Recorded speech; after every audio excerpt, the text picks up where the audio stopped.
अस्सलाम वालेकुम dear student. आज हम एक और लेक्चर रिकॉर्ड कर रहे हैं और जिस तरीके से हमने कल वाले लेक्चर में चैप्टर 3 को स्टार्ट किया हुआ था, हमने वेलोसिटी के टाइप्स डिस्कस किए थे। एक टाइप वेलोसिटी का है जिसको हम आज डिस्कस करेंगे और इसको कहते हैं यूनिफॉर्म वेलोसिटी या कांस्टेंट वेलोसिटी भी कहते हैं। यूनिफॉर्म वेलोसिटी का क्या मतलब होता है, तो सबसे पहले हम लिख लेते हैं, if a body covers equal distance if a body covers equal distance in equal interval of time. If a body covers equal distance in equal interval of time, then body has uniform velocity.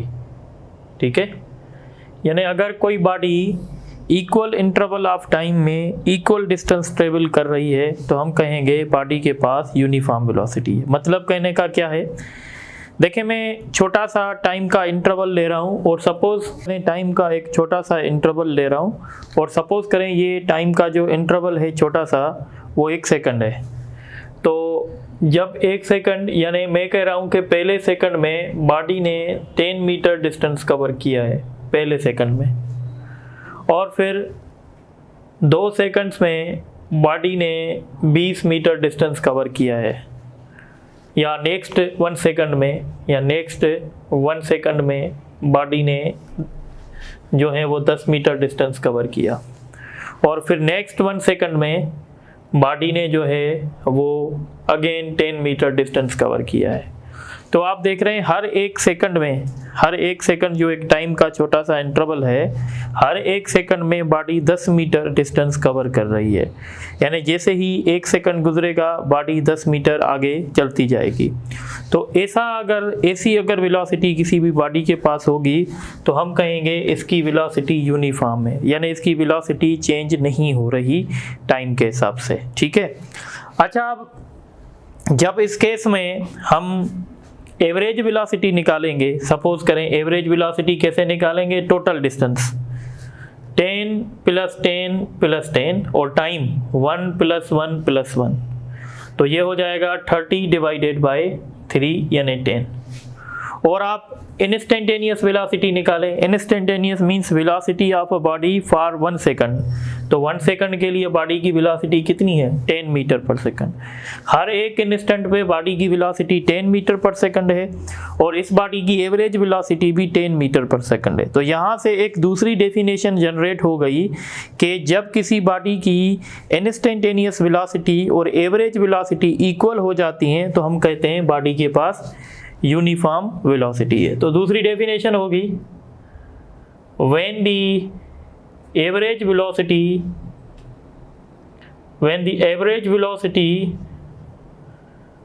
of a body becomes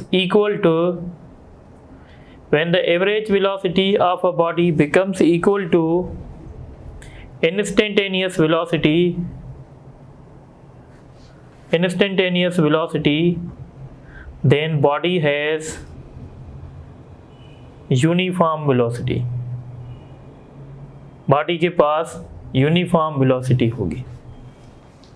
ठीक है, अब uniform velocity के लिए अब यहाँ से थोड़ी एक बात समझें।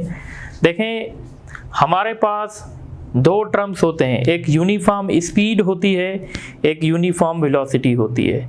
देखें, वेलोसिटी वेक्टर क्वांटिटी है और स्पीड स्केलर क्वांटिटी। अब एक बात आप याद रख लें, अगर बॉडी के पास यूनिफॉर्म स्पीड होगी, अगर कोई बॉडी यूनिफॉर्म स्पीड से मूव करेगी मतलब उसका वही होगा जो हमने पढ़ा है। पर एक बात याद रखिएगा, जब बॉडी के पास यूनिफॉर्म वेलोसिटी होगी तो इस बॉडी के पास एक्सेलरेशन हो भी सकती है, इसके पास एक्सेलरेशन नहीं भी हो सकती।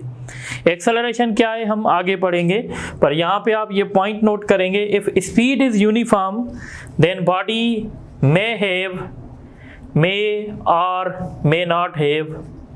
may or may not have acceleration। ठीक है। पर जब हम कहेंगे कि बॉडी के पास यूनिफॉर्म वेलोसिटी है, when we are saying that body has uniform velocity, इसका मतलब है कि बॉडी के पास एक्सेलरेशन 0 होगी। तो हम कहेंगे बॉडी मस्ट हैव 0 एक्सेलरेशन, यानी बॉडी की फिर एक्सेलरेशन जो है वो 0 होगी। इसी तरीके से अब हम कुछ ग्राफ्स डिस्कस करेंगे। देखें, अगर हमें वेलोसिटी का ग्राफ देना है तो वेलोसिटी का ग्राफ हम कैसे देंगे? तो वेलोसिटी का ग्राफ जब भी हमें बनाना होगा तो हम क्या करेंगे, हम डिस्टेंस और टाइम का ग्राफ बनाएंगे। एक्स एक्सिस पे हम टाइम रखेंगे, वाई एक्सिस पे हम डिस्टेंस रखेंगे, ठीक है। सपोज करें अगर ये हमने ग्राफ प्लॉट किया हुआ है, सपोज करें यहाँ पे हमारा टाइम था 1 सेकंड और बॉडी ने डिस्टेंस कवर किया 10 मीटर। यहाँ पे हमारा टाइम है 2 सेकंड और बॉडी ने डिस्टेंस कवर किया 20 मीटर। और यहाँ पे टाइम है 3 सेकंड और बॉडी ने डिस्टेंस कवर किया है 30 मीटर। इसका मतलब है कि बॉडी की जो वेलोसिटी है वो यूनिफॉर्म है, क्योंकि ये जो इंटरवल है वो 1 सेकंड है और 1 सेकंड में बॉडी ने 10 मीटर किया है।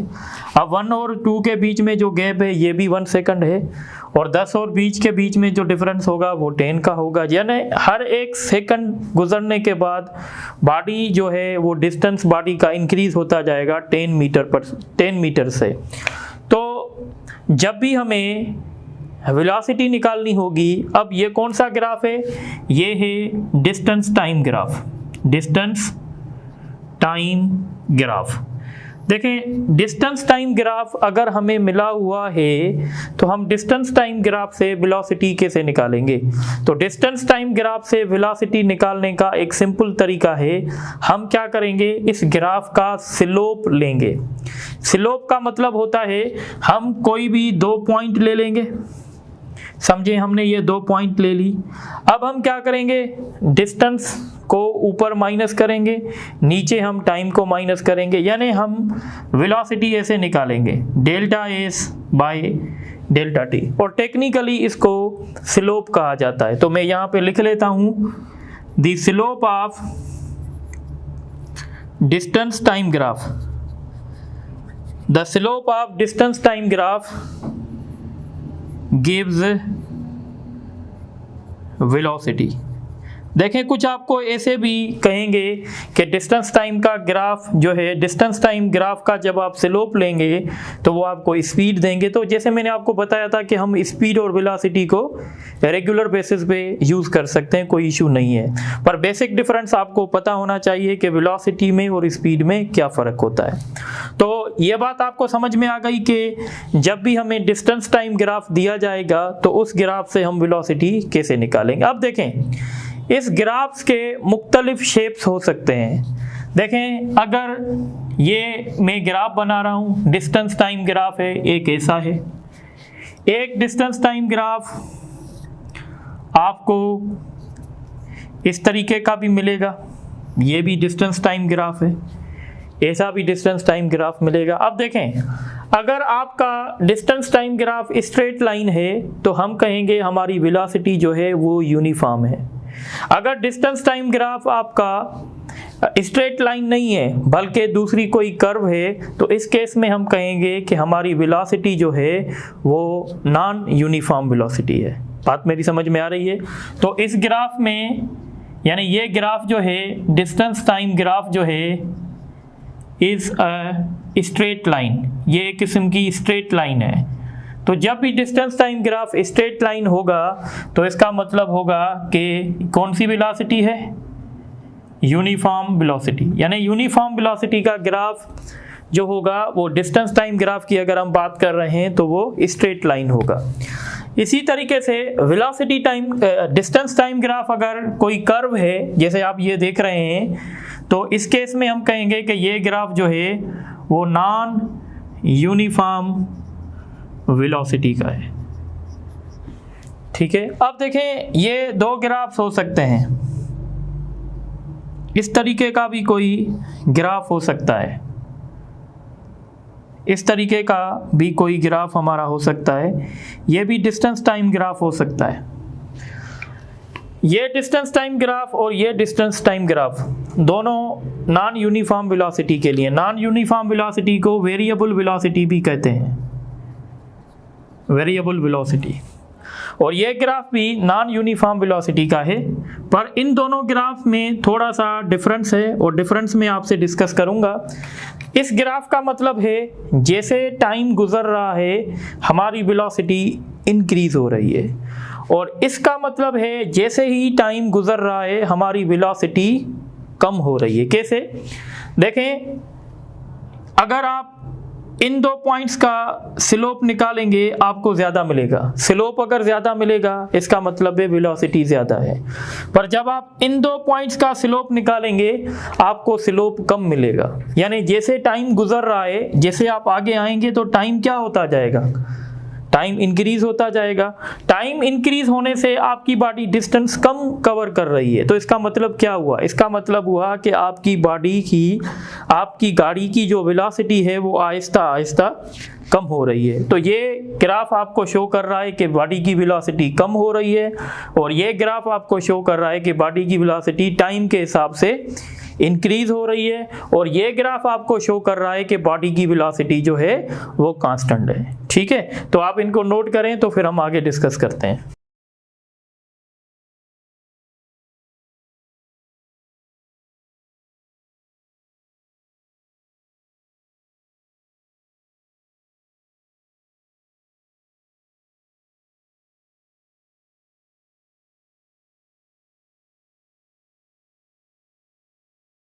अच्छा, अब हम बात करेंगे रिलेटिव वेलोसिटीज़ की। रिलेटिव वेलोसिटीज़ का मतलब क्या होता है? अब थोड़ा सा एग्जांपल आप समझें। सपोज करें आप ये किसी ट्रेन में बैठे हुए हैं और ये दूसरी ट्रेन जो है ये दूसरे ट्रैक पे आपके पास आ रही है। तो जब आप यहाँ बैठे होंगे और आप बाहर देखेंगे तो आपको ये लगेगा कि इस ट्रेन जो आ रही है इसकी स्पीड जो है वो बहुत ज़्यादा है, क्योंकि हर ऑब्जर्वर जो होता है वो अपने आप को स्टेशनरी कंसीडर करता है, जैसे मैंने पहले बताया। तो अगर हम इस ट्रेन की स्पीड यहाँ बैठ के मेजर करेंगे तो ये कुछ और स्पीड होगी, और जो बंदा ग्राउंड पे बैठ के मेजर करेगा वो कुछ और बताएगा। तो ये वाली स्पीड जो हम मेजर करेंगे इस स्पीड को कहेंगे रिलेटिव स्पीड। अब रिलेटिव स्पीड पे हम दो फार्मूले डिस्कस करेंगे। अब आप समझें कि दो बॉडीज अपोजिट डायरेक्शन में मूव कर रही हैं। If two bodies are approaching each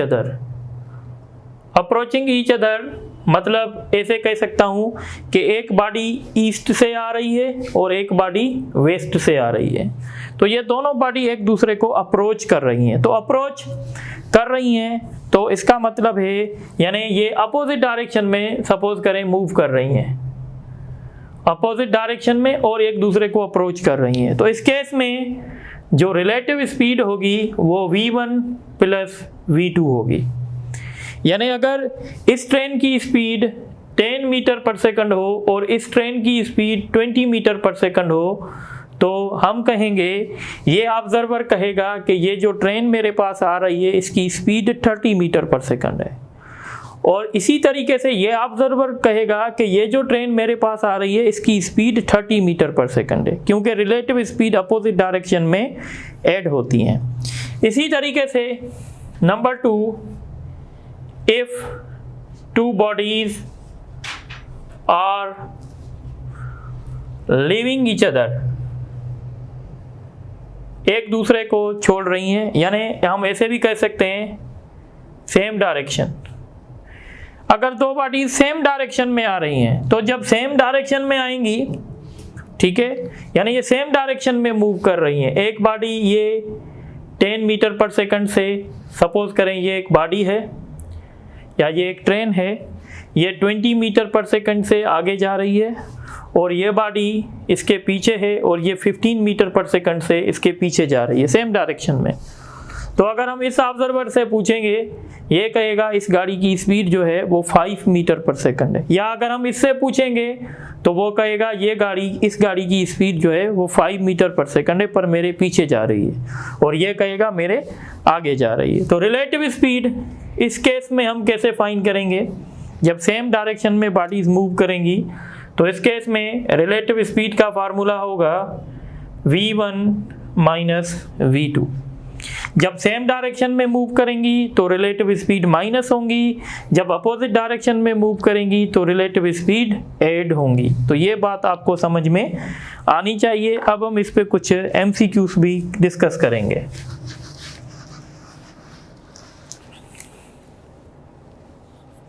तो सबसे पहले एक सिंपल सा MCQs करते हैं।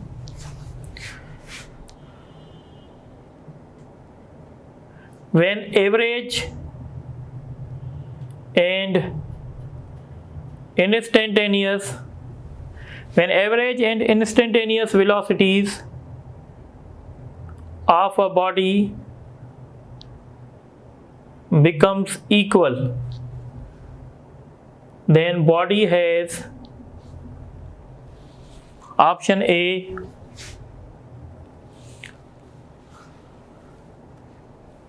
zero acceleration, option B constant acceleration, option C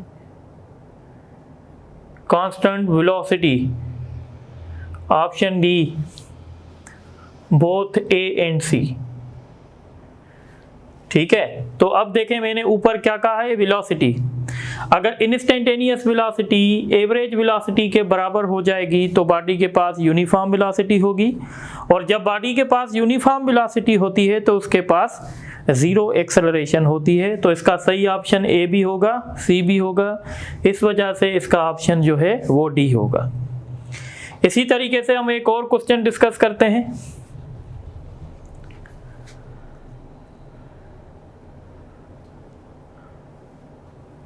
When two trains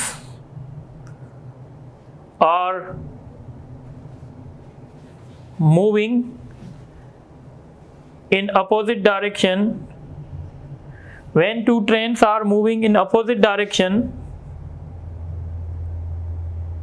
their relative speeds is 25 meter per second, but when these are moving in same direction,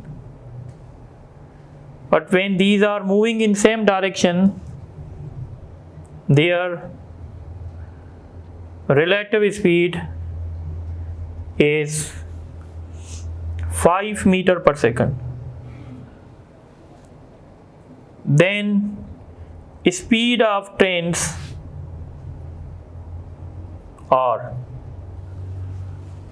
ठीक है, option A 12 meter per second, 13 meter per second, option B 10 meter per second and 5 meter per second, option C 10 meter per second, 15 meter per second, option D 20 meter per second and 5 meter per second.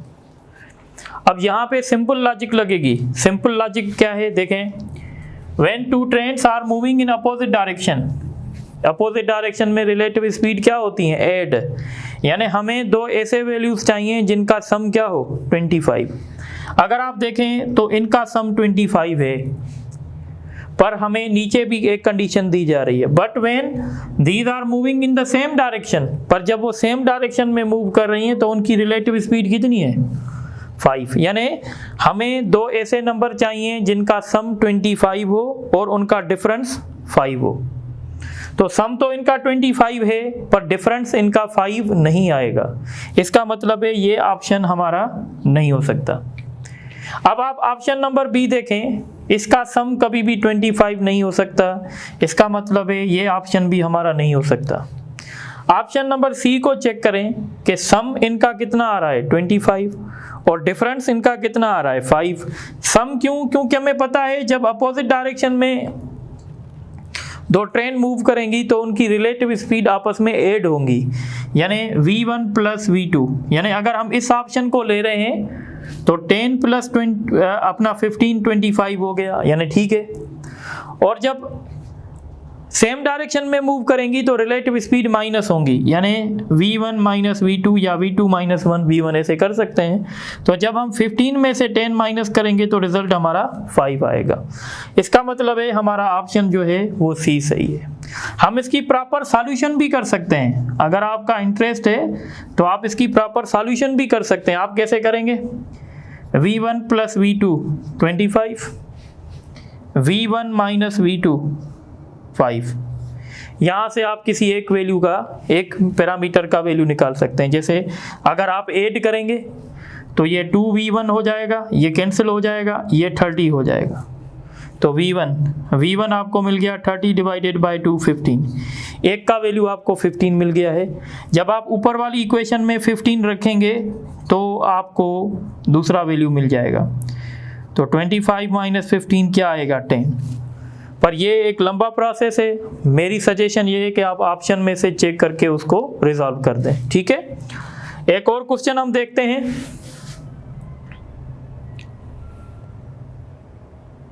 The length of 2 trains are 100 meter and 150 meters and crossing each other in opposite direction. The length of 2 trains are 100 and 150 meter and crossing each other in opposite direction with speeds of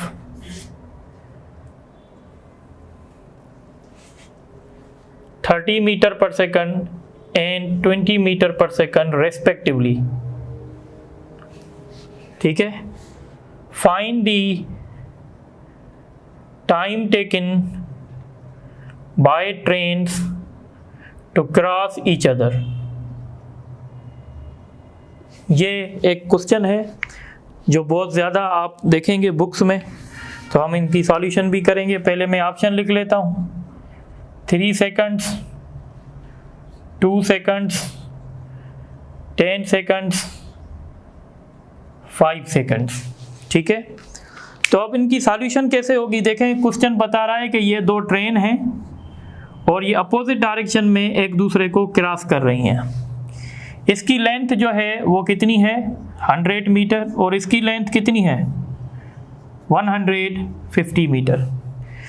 crossing के दौरान जो हमारा distance cover होगा वो 100 plus 150 होगा।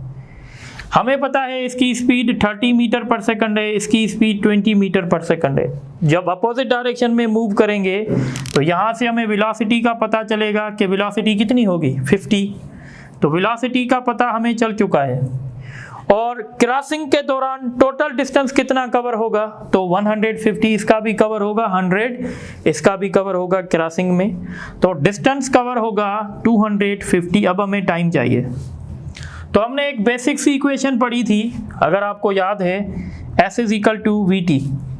तो यहाँ से हम T निकाल सकते हैं S अपॉन V से, और S की जगह हम क्या रखेंगे? 250, स्पीड की जगह 50 रखेंगे, तो इसका रिजल्ट होगा 5 seconds. The train will cross each other after 5 seconds. अब एक क्वेश्चन और देखें।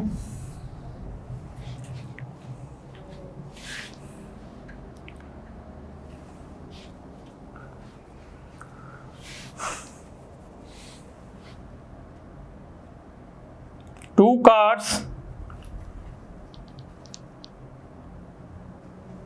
the car A is moving with a speed of 30 meter per second. The car A is moving with the speed of 30 meter per second and 100 meter ahead from car B, which is moving at a speed 20 meter per second in same direction. 50 meter per second in same direction. Find how much time will car B take to overtake the car A. ठीक है, common sense होगा, अगर है तो आप जवाब दे सकते हैं, नहीं है तो फिर मैं बता दूंगा किस तरह से सॉल्व होगा। ठीक है, इसके मैं ऑप्शन लिख लेता हूं, 4 सेकंड्स, 5 सेकंड्स, 8 सेकंड्स, 10 सेकंड्स। ठीक है, अब सबसे पहले आप अंग्रेजी को सही समझें, क्वेश्चन को सही समझें। The car A is moving with the speed of 30 metre per second. ये कार ए है, ये 30 मीटर पर सेकंड के साथ जा रही है।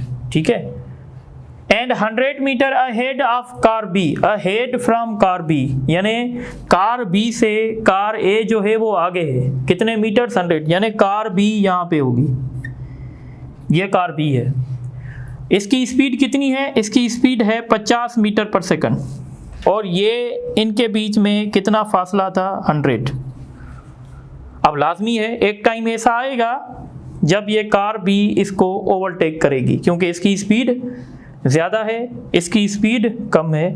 हमें यह कैलकुलेट करना है कि कितने टाइम के बाद इनकी ओवरटेकिंग होगी। तो कॉमन सेंस है, एक छोटा सा बच्चा बी जो है इसको सॉल्व कर सकता है। कैसे देखें? वो कहेगा कि इनकी रिलेटिव स्पीड, तो सेम डायरेक्शन में है तो रिलेटिव स्पीड माइनस होगी, यानी रिलेटिव स्पीड होगी 20। हमें पता चल चुका है कि रिलेटिव स्पीड 20 होगी, और डिस्टेंस हमें कितना कवर करना है? 100, क्योंकि हमें इसको ओवरटेक करना है। ओवरटेक तब होगा जब ये 100 वाला डिफरेंस जो है ख़त्म हो जाए, और टाइम हमें कैलकुलेट करना है। वही सिंपल सा formula, S is equal to V into T, तो T बराबर होगा S/V, 100 डिवाइडेड बाय 20, तो ये होगा 5। तो इसका रिजल्ट भी 5 होगा। तो आप ये नोट करें, तो फिर कुछ और देखते हैं।